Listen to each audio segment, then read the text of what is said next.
This is Steve Renfro. I'm here today with Houston Cunningham, Reverend Houston Cunningham, who's a native of Moss Point and went to Magnolia High School here in Moss Point.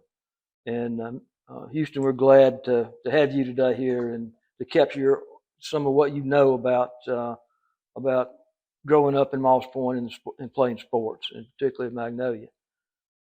Uh, as we begin, I think it's important to acknowledge that there were two high schools in Moss Point when you played. There was Magnolia High School and Moss Point High School, sometimes referred to as Central in those days. Of course, in the early 70s, the two schools were combined to form today's Moss Point High.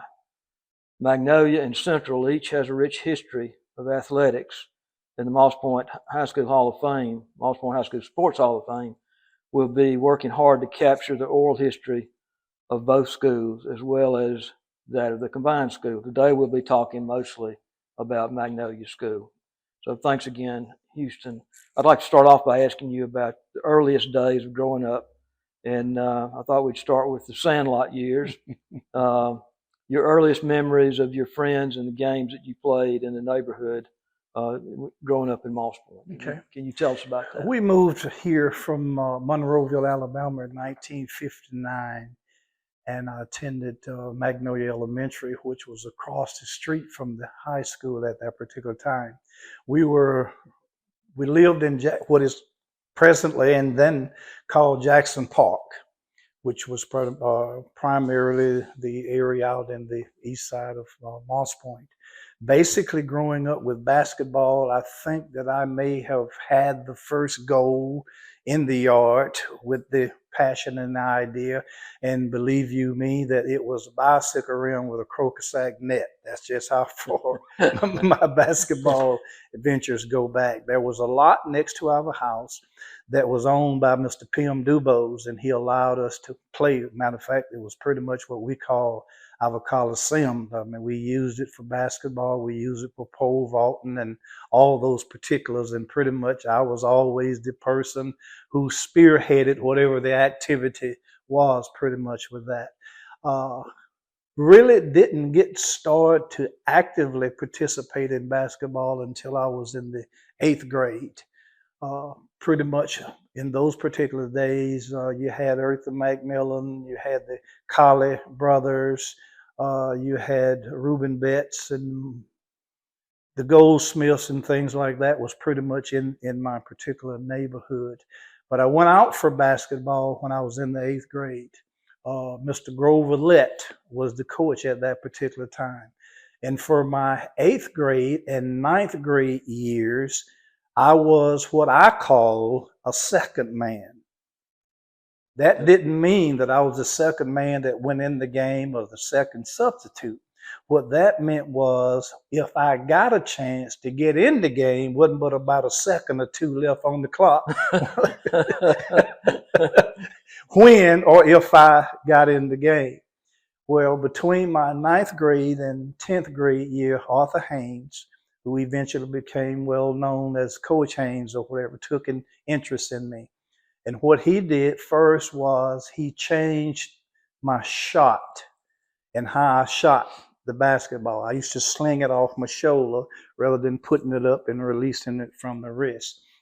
And so he showed me the proper way to shoot the ball and began to work with me concerning that.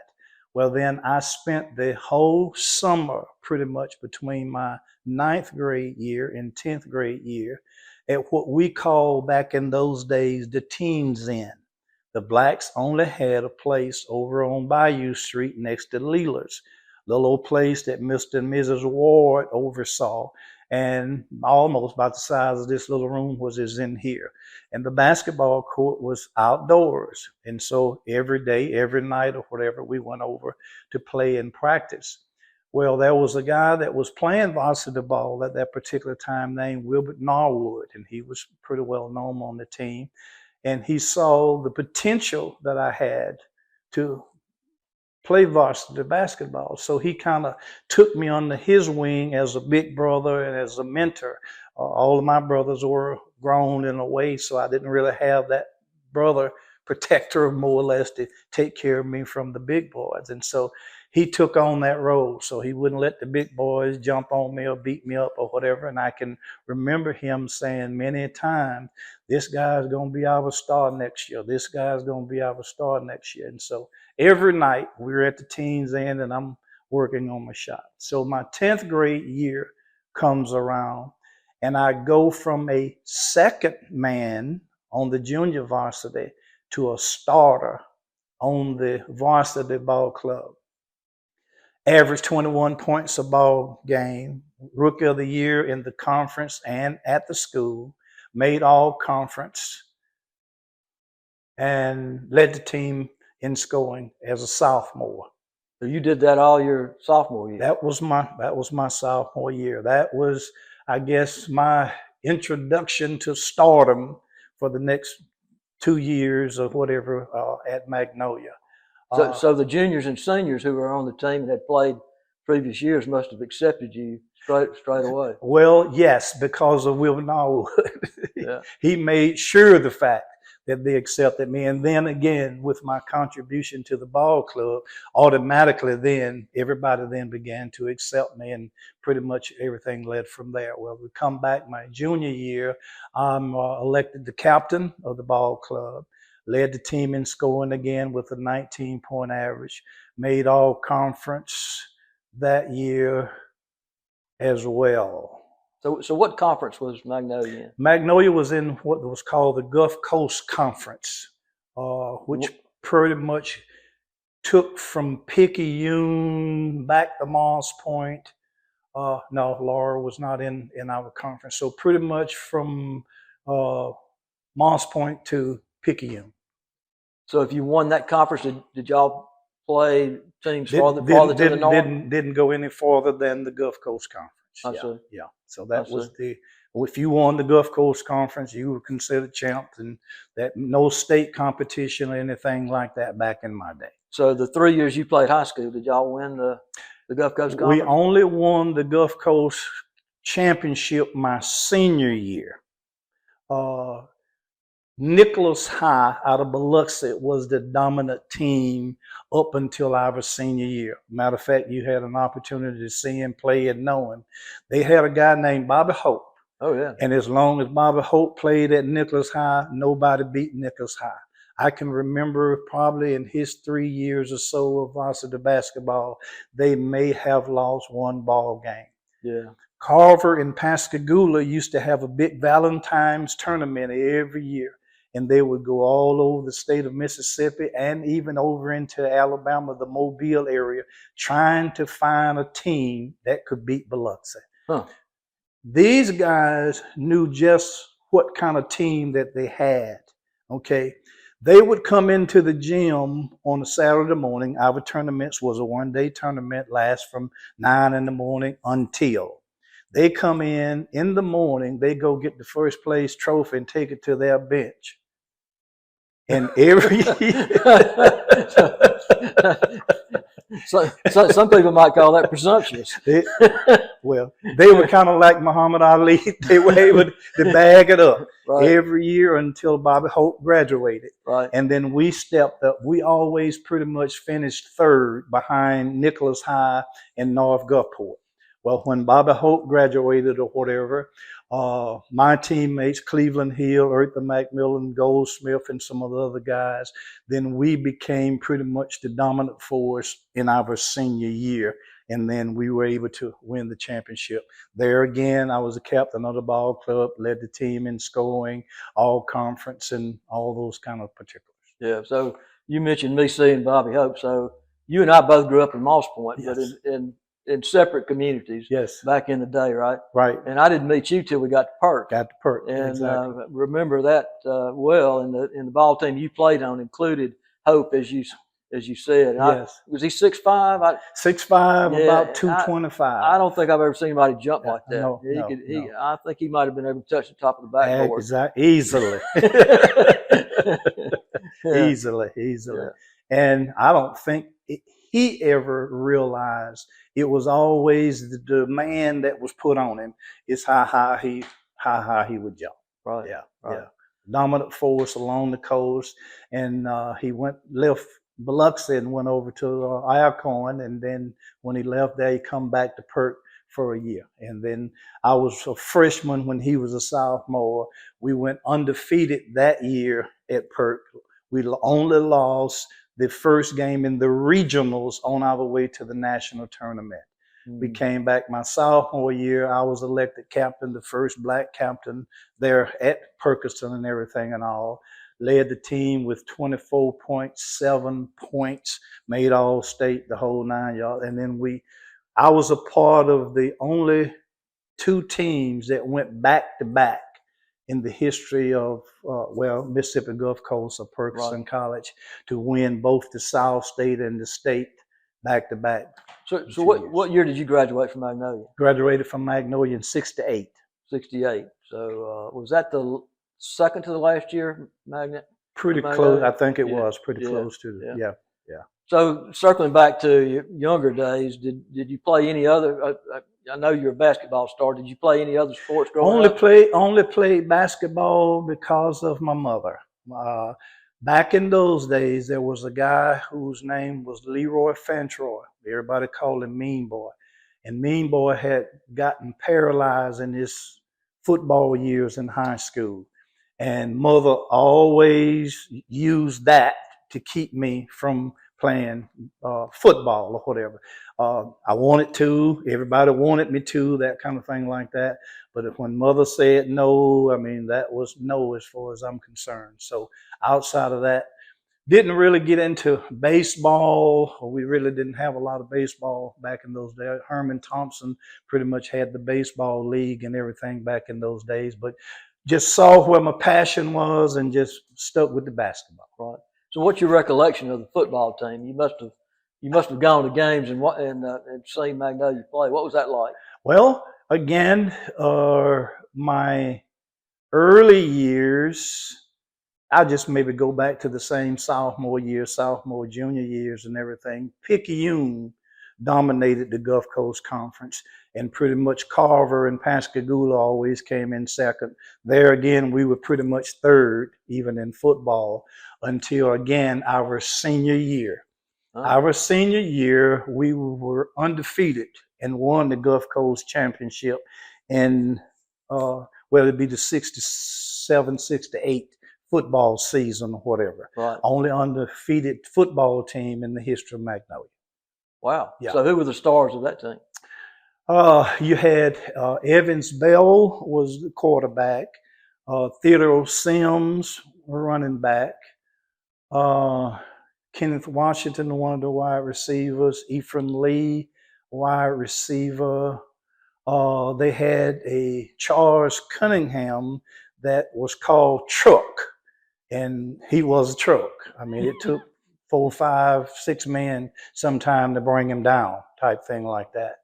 You had John Fulton, Kenneth D. Shield, Jimmy Miles, James Anderson.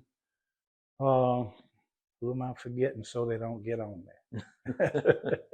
But predominantly, again, the stars of the team was out of the 68 graduating class, pretty much. Wow, that was a really athletic class. That was a very athletic class. Yeah. Very athletic. Yeah. Girls won girls basketball championship that year as well.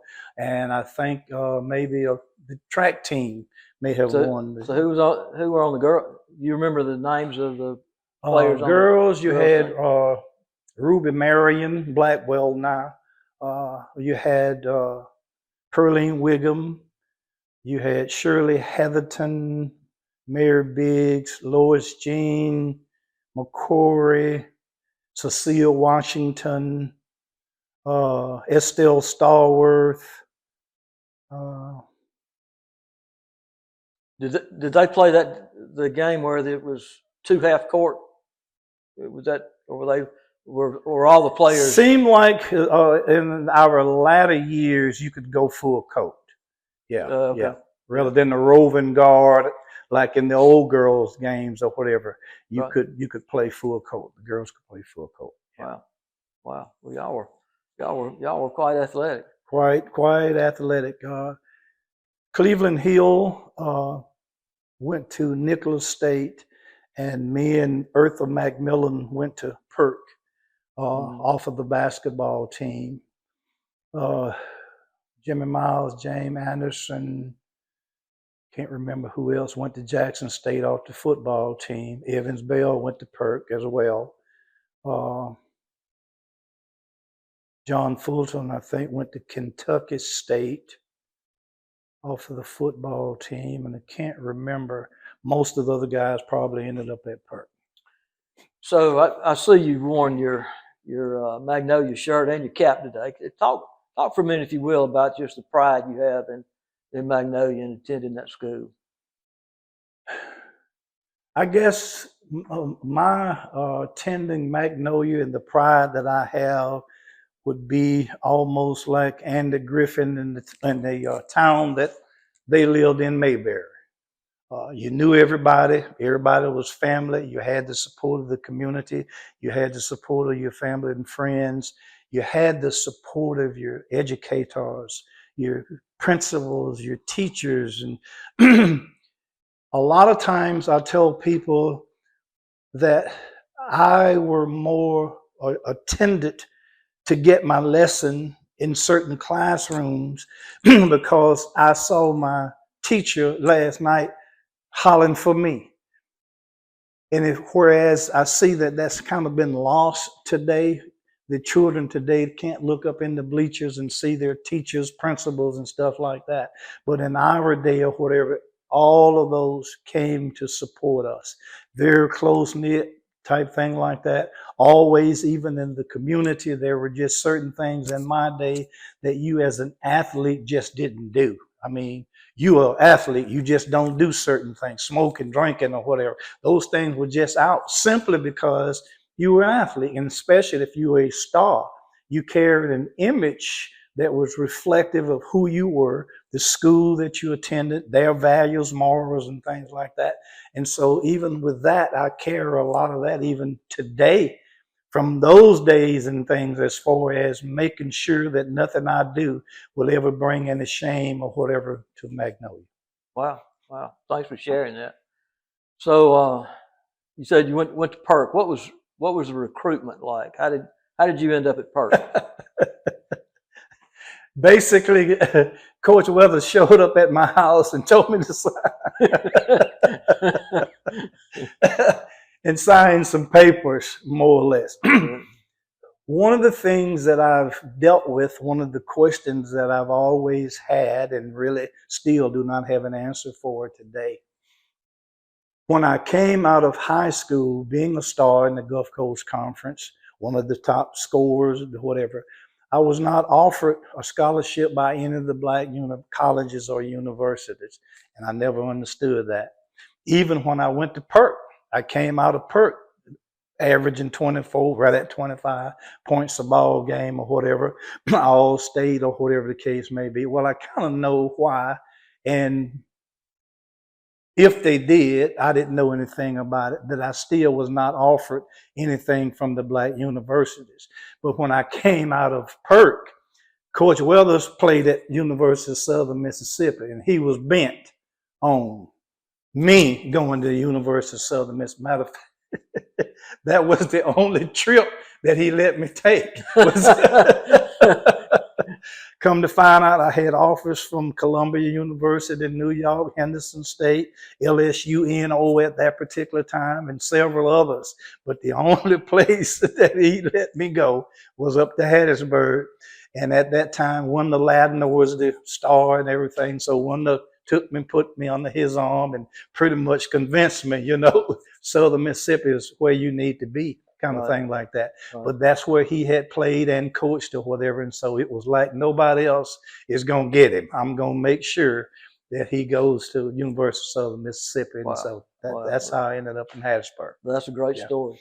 So we're about to the end. So is there anything else you'd like to add? The question maybe I didn't ask that about your time in Magnolia? No, not in particular. Great years at Magnolia and Moss Point, and two of the best years of my life was spent up what we call in those woods up there at Perk, running around there chasing cows and down at the creek. didn't have anything else pretty much to do. Yeah. And so we made our own fund. There again, it was the first time that I had really ever ventured out to be around whites and those particular things like that. And I mean, God just fixed all that kind of thing. Whereas even, and you would probably remember him, my sophomore year, J.B. Shoemaker from Moss Point was my roommate. And you talking about having a ball. We really, and matter of fact, I've been looking for Shoemaker pretty much ever since we left Perk, and don't know if he passed away or where he went to school or anything like that. But then that was my first time, I guess you say, getting really to know whites and blacks and those kind of things. And from there, God has pretty much taken me to where we are today.